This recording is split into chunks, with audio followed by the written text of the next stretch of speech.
Please be seated.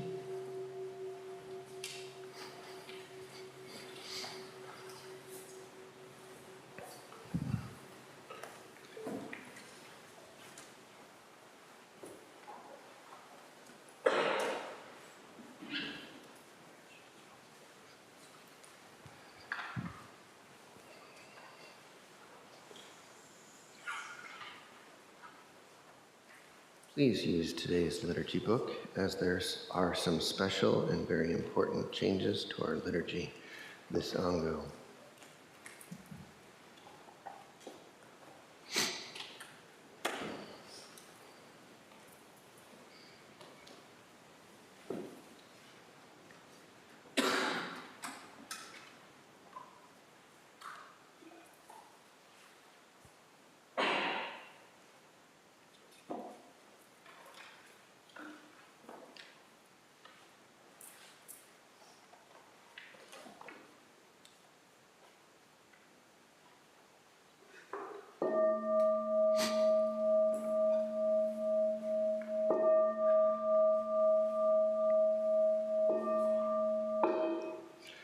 Gata of Atonement, all evil karma ever committed by me, sins of old, on account of my beginningless greed, anger, and ignorance, born of my body, mouth, and thought, now I atone for it all evil karma ever committed by me, sins of old, on account of my beginningless greed, anger, and ignorance, born of my body, mouth, and thought, now I atone for it all evil karma ever committed by me, sins of old, on account of my beginningless greed, anger, and ignorance, born of my body, mouth, and thought, now I atone for it all.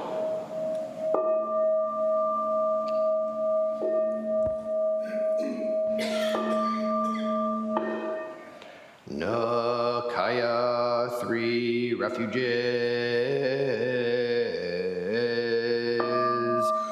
Buddham Saranam Gacchami. Buddham Saranam Gacchami. Dhammam Saranam Gacchami. Dhammam Saranam Gacchami. Sangham Saranam Saranam gacchami. Sangam Saranam gacchami. I take refuge in Buddha. I take refuge in Buddha. I take refuge in Dharma. I take refuge in Dharma. I take refuge in Sangha. I take refuge in Sangha.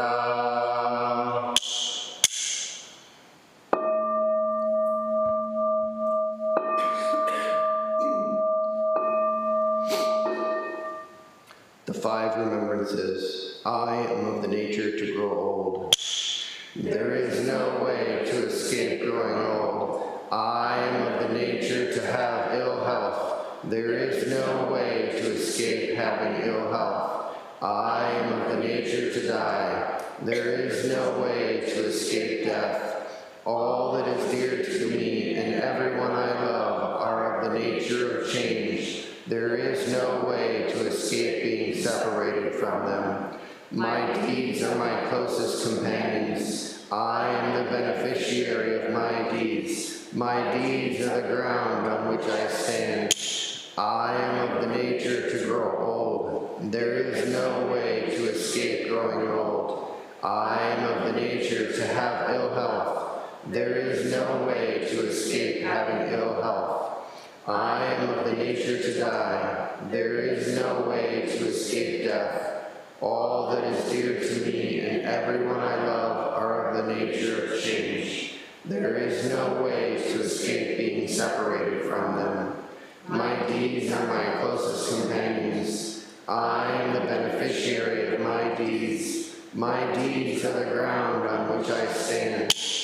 I am of the nature to grow old. There is no way to escape growing old. I am of the nature to have ill health. There is no way to escape having ill health. I am of the nature to die. There is no way to escape death. All that is dear to me and everyone I love are of the nature of change. There is no way to escape being separated from them. My deeds are my closest companions. I am the beneficiary of my deeds. My deeds are the ground on which I stand. This precious human life, rarely encountered, is easily lost. Now that I have life and opportunity, may I practice the Dharma wholeheartedly.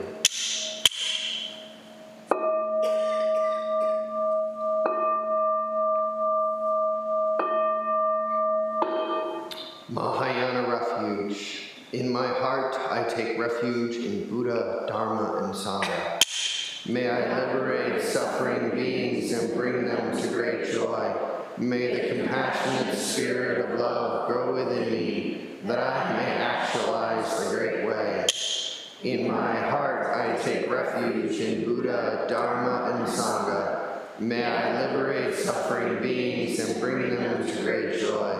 May the compassionate spirit of love grow within me, that I may actualize the great way. In my heart, I take refuge in Buddha, Dharma, and Sangha. May I liberate suffering beings and bring them to great joy. May the compassionate spirit of love grow within me, that I may actualize the great way. Invocation of the lineage. I give thanks for the guidance of my teachers, for the lineage of teachers before them. I give thanks and offerings for their devoted practice of generosity, moral discipline, patience, joyful effort, concentration, wisdom, skillful means, unshakable vow, spiritual powers, and awakened awareness for my benefit. May their years of life be lengthened, and may their capacity completely realized. May I cultivate these perfections with their guidance. 7 practices of the Bodhisattva. I bow down in body, speech, and mind. I offer the best I have to give, both real and imagined, to fill the space between us. I regret and purify all transgressions. I rejoice in all virtues. I request you to remain until total enlightenment.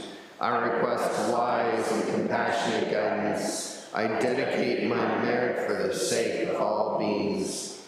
Generating love and compassion, may all sentient beings be free from clinging and hatred. Being close to some and distant from others, how wonderful it would be, may this be accomplished. I will free them from clinging and hatred. Bless me to accomplish this. May all sentient beings enjoy happiness and the causes of happiness. How wonderful it would be. May this be accomplished. I will bring them happiness and the causes of happiness. Bless me to accomplish this. May all sentient beings be free from suffering and the causes of suffering. How wonderful it would be. May this be accomplished. I will free them from suffering and the causes of suffering. Bless me to accomplish this. May all sentient beings have the joy that has never known suffering. May they be free from clinging, hatred, jealousy, miserliness, doubt, pride, wrong view, ignorance, and dualistic thoughts. How wonderful it would be. May this be accomplished. I will bring them to this state. Bless me to accomplish this.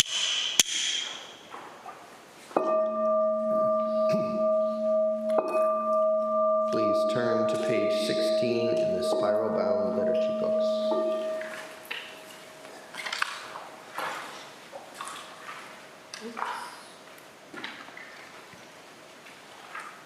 Please share, if you do not have one at your seat, with the person next to you.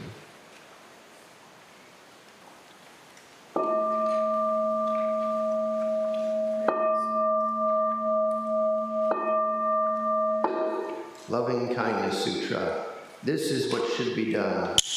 By one who is skilled in goodness and who knows the path of peace, let them be able and upright, straightforward and gentle in speech, humble and not conceited, contented and easily satisfied, unburdened with duties and frugal in their ways, peaceful and calm and wise and skillful, not proud and demanding in nature. Let them not do the slightest thing that the wise would later reprove.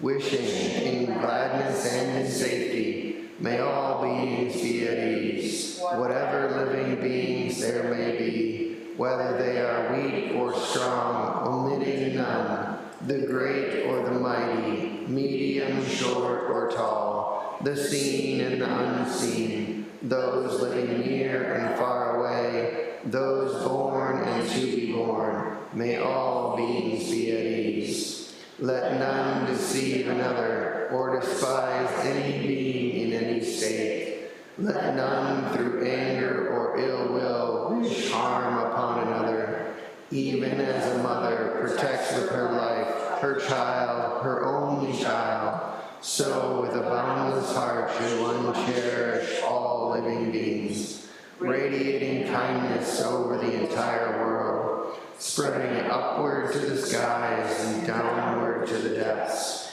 outward and unbounded, free from hatred and ill will, whether standing or walking, seated or lying down, free from drowsiness. One should sustain this recollection. This is said to be the sublime abiding, by not holding to fixed views, the pure-hearted one, having clarity of vision, being free from all sense desires, is not born again into this world. Please stand for the Heart Sutra.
Paramita Heart Sutra. Avalokiteshvara Bodhisattva practicing the prajna paramita clearly saw that all 5 skandhas are empty, transforming all suffering and distress. Shariputra, form is no other than emptiness, emptiness no other than form, form is exactly emptiness, emptiness exactly form, sensation, perception, mental reaction, consciousness are also like this. Shariputra, all things are essentially empty, not born, not destroyed, not stained, not pure, without loss, without gain. Therefore in emptiness there is no form, no sensation, perception, mental reaction, consciousness, no eye, ear, nose, tongue, body, mind, no color, sound, smell, taste, touch, object of thought, no seeing, and so on to no thinking, no ignorance, and also no ending of ignorance, and so on to no old age and death, and also no ending of old age and death, no suffering, cause of suffering, cessation, path, no wisdom, and no attainment, since there is nothing to attain. A bodhisattva lives by prajna paramita, with no hindrance in the mind, no hindrance, and therefore no fear, far beyond delusive thinking. Right here is nirvana. All Buddhas of past, present, and future live by prajna paramita, attaining Anuttara Samyak Sambodhi.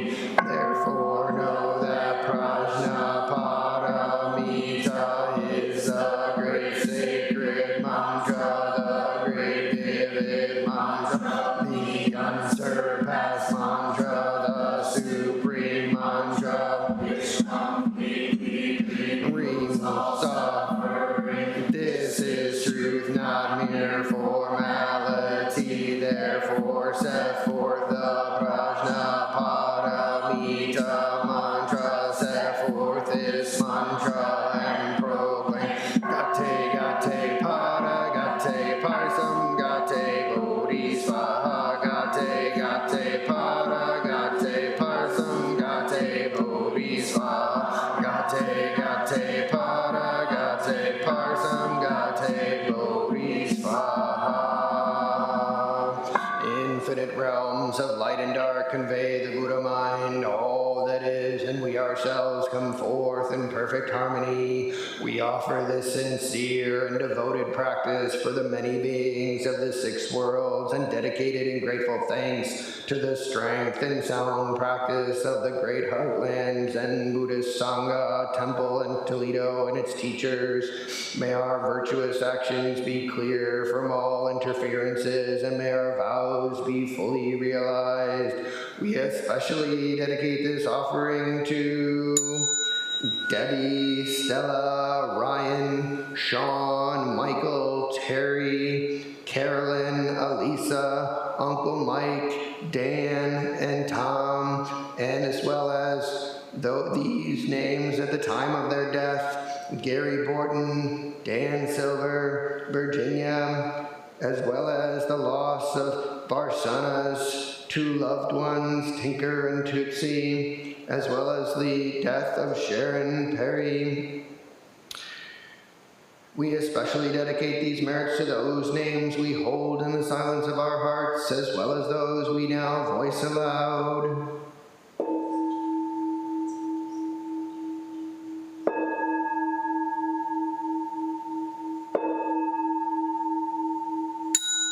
May we live in perfect peace with Buddha Dharma, and may we realize the Buddha way together. All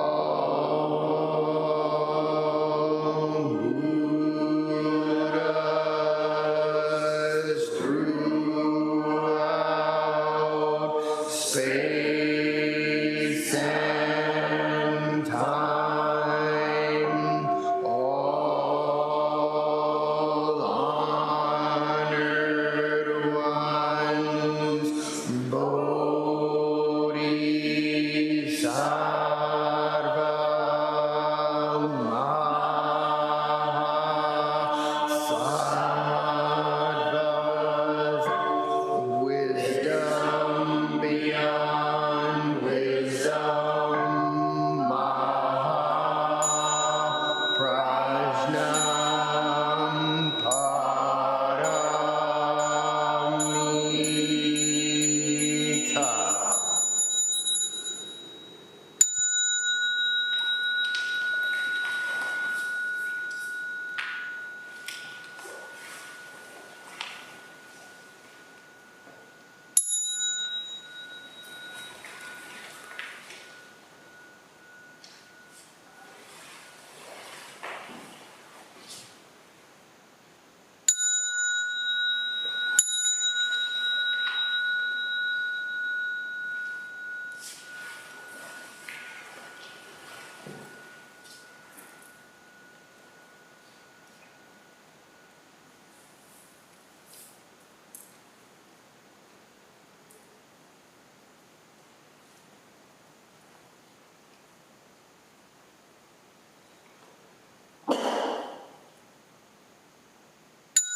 Prepare for zazen.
We'll now recite the Song of Covenant, found on page 8 of your liturgy books.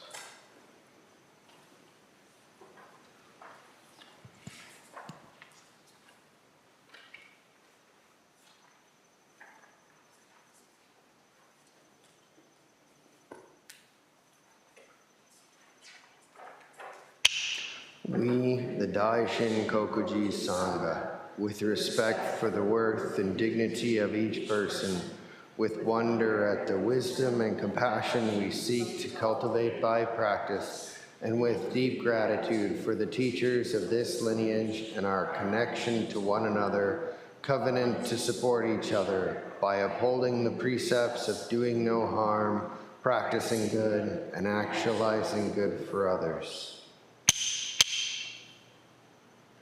Please be seated and sit in a fashion that you can see the teacher.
Gatahan, opening the sutra, the Dharma incomparably profound and infinitely subtle is rarely encountered even in millions of ages. Now we see it, hear it, receive and maintain. May we completely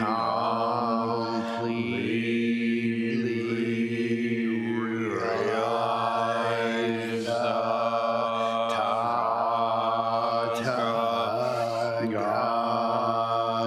Tathagata's true meaning. Good morning, everybody. Please sit comfortably and in a way that we can make eye contact. It's amazing. Thank you so much. It's amazing the change of the seasons and how palpable the shift is at this time. I don't know if you are feeling it or if I'm just hallucinating it or what, but my goodness me, there's such a turning. Is anybody else feeling anything like this? I'm sure not everyone, but many of us. And it's true. It's true. There's definitely a difference in the quality of the field within which we are acting. And it requires us I suggest. It requires us to know how to settle down and how to pay attention to what's going on inside and what's going on around, and to know the different ways of meeting these moments. Because, life is really not just a one-size-fits-all proposition. It's confusing, it's multi-layered, it's subtle, it's also crass and in your face. It's all of it, right? So I would like to address a few of the changes that have been presented in the liturgy. I don't know that it's been addressed to the assembly, and I would like to explain a little bit about what they are and why they're there. The caution was heeded for everyone to have a copy in hand. Old hands or new, it's a good idea to have a copy because there's a ringer or two in there. So let me talk about that first. You'll see at the end of the 5 remembrances, we added the following line after the 3 recitations from the Pali Canon. We read there and we say together now as a practice, this precious human life rarely encountered is easily lost. Now that I have life and opportunity, may I practice the Dharma wholeheartedly. See, this is an important feature in the basic Buddhist framework that was not really voiced. It's implied, certainly it's implied, but it wasn't actually stated. And Sensei and I had the feeling that this needed to be actually voiced because the reality of our lives as precious and as impermanent, both, needs to be voiced and as motivation to practice Dharma. See, not just life is fleeting, quick, gather all the pleasure you can before it's too late. Seems a reasonable strategy to some, but it fails you in the end, if not the whole way through, honestly. So this line, this precious human life, rarely encountered is easily lost, right? Now that I have life, now that we have life and we have opportunity, there are many of our fellow Homo sapiens that have life but do not have the opportunity. They're living in very impoverished, war-torn situations. Access to practice is simply not realistic in their world. But for you, it is. And we should recognize and honor that fact. You have life and you also have opportunity. See, this is doubly rare. And so may we practice the Dharma wholeheartedly, whole body, whole heart, whole mind, everything all in. Because this is, as I often say, this is not a game. This is life and death. This is the great matter, and it's occurring right now. Another addition that was made is at the end of the invocation of the lineage. We read the last line now as part of the recitation, may I cultivate these perfections with their guidance. Interesting in having conversations with a number of Sangha over time, there came to be a bit of a misperception that these qualities, the devoted practice of generosity and moral discipline and patience, joyful effort, concentration, wisdom, skillful means, unshakable vows, spiritual powers, and awakened awareness for my benefit, well, that's for them. That's for the teachers or the lineage or the elves or, some higher race or something. But in fact, no. We all have these qualities. We all have access to these perfections, these Bodhisattva perfections. And so we felt it wise to include, just to actually say that, may I cultivate these perfections with their guidance. And this points to the real relationship between student and teacher. It's not a matter of conveying new information. I mean, a little bit in the beginning, of course, but really, It's uncovering what's already inherent, the inherent perfection you were born with, and knowing how to access that, express it, and trust it. So a teacher is simply another person who's done that work and is able to be of some use in helping each of us uncover our own inherent perfection. And so thus, may I cultivate these perfections with their guidance. Does that make sense to everybody? So, again, a thing that perhaps we thought would have been understood, but not necessarily. And I think, to my eye, the last one is we added a little bit in the generating in love and compassion simply because we made a mistake and left it out the first time. It's been a massive goof the whole way along. So this is the may all sentient beings be free from suffering and the causes of suffering. It reads much in the same key as the rest, but kind of an oversight. Whoopsies. So now it's there. Okay, so there we are. That's a little bit about these. I think if I missed anything, or is that? I think that's all of it, right? Okay. And as I was talking about seasons, this is sort of a catch-all, miscellaneous talk, I'm afraid. Ango is upon us. And Ango, as many of us know who were here last week, is a season, a 90-day season that has deep roots in the tradition where we turn the heat up a little bit on our own practice, perhaps a lot. And it matches with the seasons in our place where we live. So it's very important for each of us to consider how we've been engaging in the great matter and what ways that we may find to, kick it up a notch. And there's always a tension between wishing to do which is the most vigorous, the most robust, the most hardcore, I'm going to do this thing, and then what's actually doable. Those things do not always align, and that's fine. That's absolutely fine. One of the things that I've learned in my experience with this is that understanding in advance that there are seasons to things. There are times it's a really good idea to chill and back off and be a little less intense. And then there's times to really dive in. And your own personal kind of situation, your life, each of our lives has its own kind of ebbs and flows, currents, and it may or may not completely align with the fall, So we have to pay attention to what's going on in our lives, really. But the encouragement stands. Really consider how you can dig in.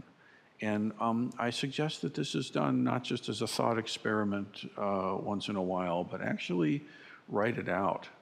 For a while, we tried to have Ango agreement forms, which was, I think, a great idea, where we had all of the activities of the Ango spelled on a little sheet, and you would check which ones you were committed to doing, and you would write in what your practice had been and what you intended to be, and it had a way of clarifying things. It also was a ton of work to track all that, and so I think it fell by the wayside. But the intent of each of us doing that is good, and I think I always do when the seasons shift as dramatically as they are. I pause a little bit and review what's going on. What should be going on, what needs to be done, what am I willing to do, right? And that leads us to the thing I really wanted to address beyond these important points, was that yesterday, many in the community gathered to consider together what the future of this Sangha may be. There was an amazingly well organized event. There was some 8 stations around the space, and people were grouped by rough cut how long they've been around, more or less. And people had conversations together prompted by the questions on the pages, things like, what should we do? What should we let go of? What would we hope this place is looking like in 50 years? A longer range view. And I would encourage everyone, the results of these are posted in the ancestor room, and they're up there on display, and you can read such inspiring things as a Zen heavy metal band was suggested, which I have some affinity for, depending on the style. And there was also Zen in space as an aspiration. Zen in space. And some more serious things. So I'd invite everyone to, before you leave today, if you haven't already, go back and have a gander, just have a look. I know in some of us that have been in nonprofit or structural situations that have had a strategic vision process, everybody's eyes just universally go, oh, but actually this is real, this one that we're doing, because it's in the practice of the Dharma. Goodness, this is not working for me today. Because it's in the practice of the Dharma, everyone here is a practitioner of some experience with what's going on. And it's really important that the abbot has input from everybody. What are you seeing? What are you feeling? What inspires you about what could be? What dangers could be here? It's really an effort that's very much worth it, particularly as we're now at this place where look what we've accomplished.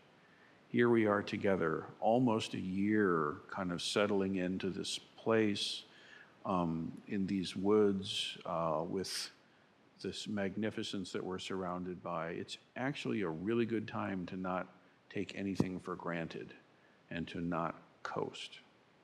It's one of the great challenges of success, frankly, in any form, is that success tends to breed or foster some sense of, okay, I'm done, just coast now.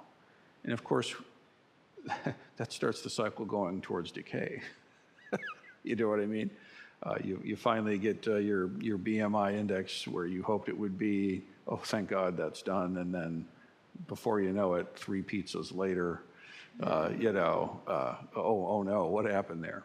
So vigilance, right? And then this, I've actually been getting a lot of questions about this because there's kind of like a, hey, wait a minute. I thought Zen was all about present moment awareness. Like, what's the deal here? Thich Nhat Hanh brings forward a very important practice, harvested, I'm sure, from the Theravadan tradition. Breathing in, I know I'm breathing in. Breathing out, I know that I'm breathing out. This present moment awareness practice, which is a noble and a very excellent practice, right? Using this language to bring yourself into your body and into your present moment, right? It was one of his main go-to teachings, as you would know if you looked at any of his stuff. It's just everywhere, Breathing in, I know I'm breathing in. Breathing out, I know I'm breathing out. Using that language and slathering the whole thing and enjoying your practice. This is wise counsel. But isn't that just present moment awareness? Isn't that what we're supposed to be doing? And how does that stack up with a 50-year plan? Right? I mean, isn't Zen supposed to be in the present moment? And what are we doing this visioning thing for? Isn't that kind of like, this is against each other? In this corner, we have present moment awareness. And in this corner, we have strategic plan. Are you ready? Are you ready? Go. Which one is the true Zen, right? And it's interesting because, if you look at Thich Nhat Hanh as an example, he didn't just like roll out of bed and find himself with transmission and then just roll out of bed the next day and find himself with all these monasteries all over the place. It doesn't happen like that, guys. This, just to pick him as an example, this is a person who was very skilled at like looking ahead and seeing what does the Dharma need and rallying folks and getting, right? So that's not just sitting there and breathing, I'm happy, breathing, I'm happy. I mean, which one is it? See? And further, there's another one. Breathing in, I know I'm breathing in. Well, wait a minute. I mean, isn't that dualistic? Doesn't that have you here and your breath there and you're knowing it? Isn't that a problem? I mean, after all, Master Sung Song said, only don't know. What about that? Isn't the idea to have no idea? Are we not supposed to think non-thinking? Are we not supposed to transcend I know it? Isn't that the hook? Okay, so breathing in, I know I'm breathing in this corner, strategic vision planning stuff over here, and no knowing is over here. Are you ready? Are you ready? Are you ready? Go. Which one is it? Well, see, one of the qualities of the awakened mind is it has to do initially with this image, this analogy really, that the deluded mind is like a wheel that will not turn. It is stuck. It won't go, right? And the very purpose of a wheel is to with the going, go ahead and go. That's the point of a wheel. But here, this particular wheel is stuck. It's got one fixed point that it's making contact with the ground. And the very word for awakening has to do with unsticking that wheel so that it can actually function the way it naturally ought to. And our minds are very much like this. We get a hold of some shred of something and we want to say, this is it. This is me. This is how it is. Fixed. And the more we practice and the more we live, the more we realize how fraught with peril that whole mindset actually is. So there are times when the exact right thing to do is to be completely aware of the present moment and to enjoy it. You must have access to that gear. And I would suggest further, you need to have access to that gear no matter what. One is greatly benefited by knowing how to appreciate one's life anyway. And I mean it anyway. Knowing how to enjoy this breath, this view, the aroma of this coffee, which is quite nice today, by the way. This is an essential skill, knowing how to taste the tea anyway, even with ... Does that make sense? What's going to happen, what had happened, what is happening, oh my God, and all these things, right? Even with those things, know how to enjoy your moment anyway, no matter what. And also, know how to feel into the future and be intelligent about it. What would you like to see? What would you like to experience? Most importantly, where can you contribute? Where can you take your Bodhisattva vows to alleviate suffering in the world and to come to full awakening? Where in this wonderful and terrifying place we call the world shall you engage? I mean, after all, if you were to literally just sit there breathing and doing nothing else, you would die. There's also eating. How does the food come to you? How are you going to be in the world in a way that is nourishing to your practice and is an expression of your practice? Does it make sense? This is not un-Zen. This is not like against the precepts of present moment awareness or anything of this kind. And again, all you need to do is look at the lineage. And this is really important because like Myoen Roshi, I mean, this is a cunning dude. I mean, if you know him at all, he presents as a very aw shucks kind of guy, but really under the hood, there's a lot of high watt intelligence there. And he thinks very strategically, and he thinks much more globally than I used to. When I first started studying with him, I was very concerned with finishing my koan training and my own individual awakening, and of course helping the Sangha, but it was very something like that. And my vision of what the Sangha was much smaller. A small band, a small and merry band of Dharma friends, adventuring together, no more than 12, something like that.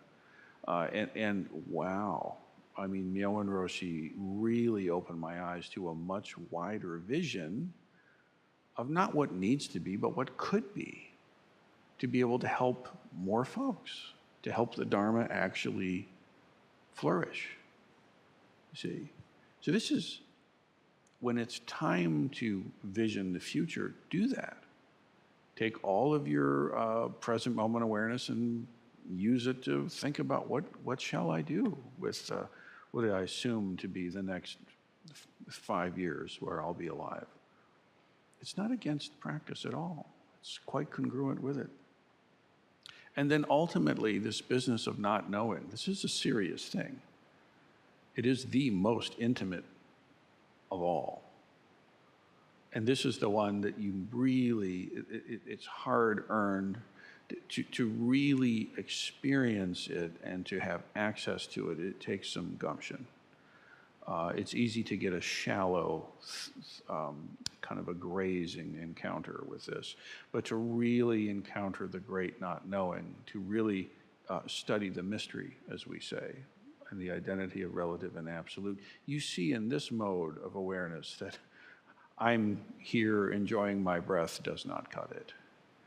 And what I'm going to be doing in 10 years, forget it, that's a joke. Right? Not knowing. In all of these gears, they completely accord with each other. This is what's amazing. The linear, logical, analytical mind would tell you it must be good, better, best, or true, false, false, or something. But actually, the ability to inhabit these modes of perception is absolutely essential. Oh, interesting. Please, Bujo, yeah.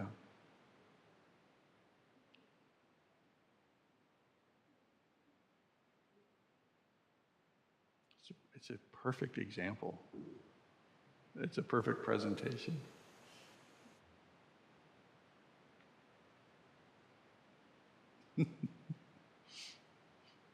And also not knowing how to get the doors to close. Oh, boy. The universe is on cue today. It's great.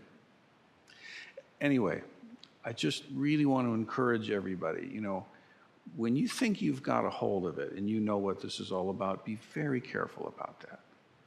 Don't be afraid to plan, but don't be surprised when your plans collide with reality. And that doesn't mean you shouldn't plan or that you shouldn't have a vision.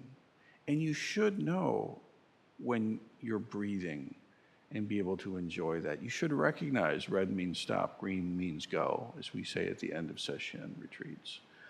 But above all, know how to be beyond all of it.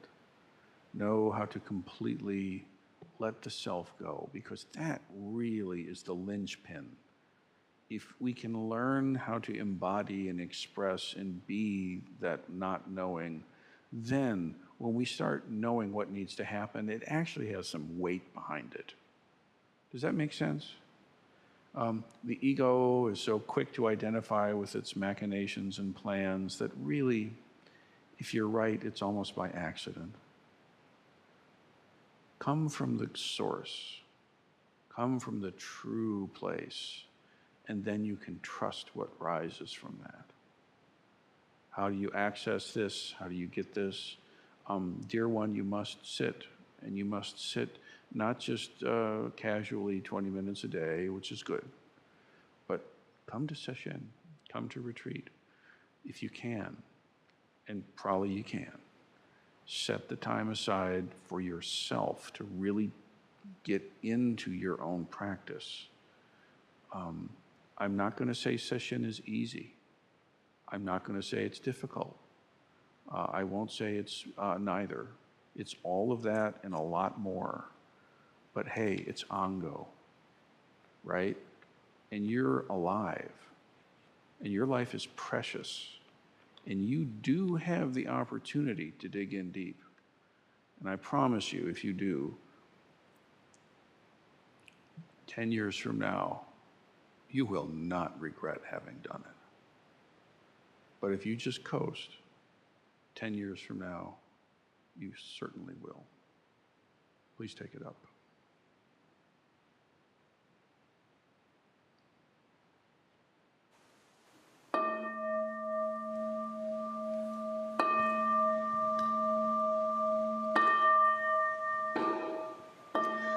Beings are numberless. I vow to free them. Delusions are inexhaustible. I vow to end them. Dharma gates are boundless. I vow to enter them. The Buddha way is unsurpassable. I vow to embody it. Beings are numberless. I vow to free them. Delusions are inexhaustible. I vow to end them. Dharma gates are boundless. I vow to enter them. The Buddha way is unsurpassable. I vow to embody it. Beings are numberless. I vow to free them. Delusions are inexhaustible.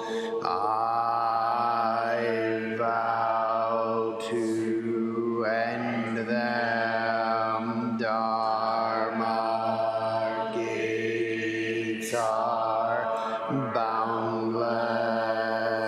I vow to enter them.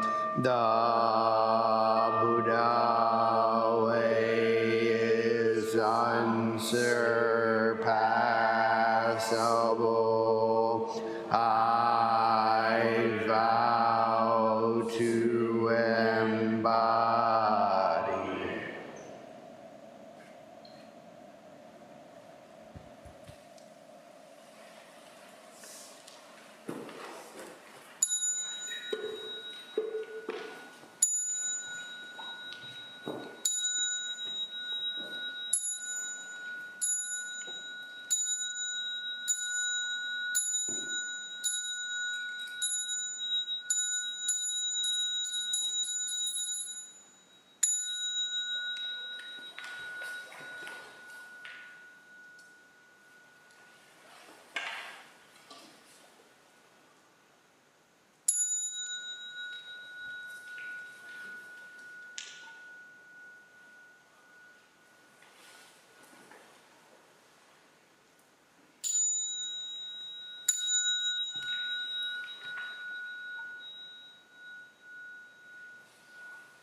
Thank you, everybody.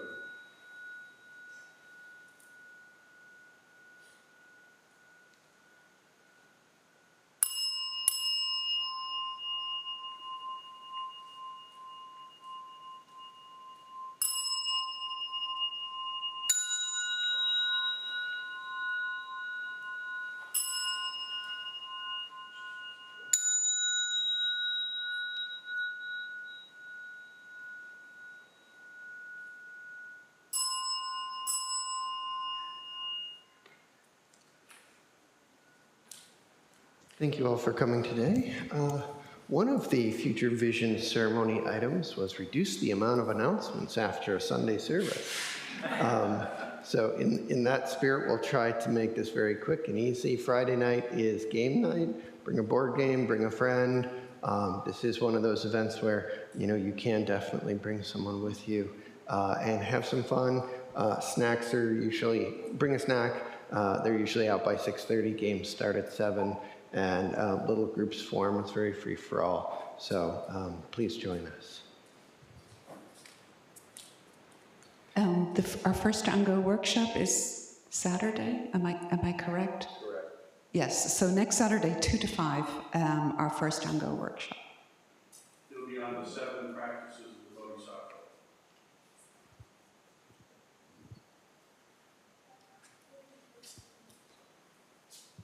I would just like to see the liturgy team for a brief meeting after service. Thank you. We have a parents of teens support group meeting at 1 p.m. So we're kind of expecting people to grab their food and meet us in one of the back rooms. So we decided what room we're going to meet in. The red room. So, Suju, probably the Tower Hall, because the red room needs to be accessible for people to look at the posters. oh, thank you. Thank you.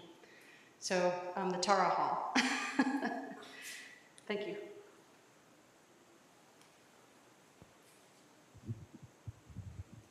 Please help restore the Zendo.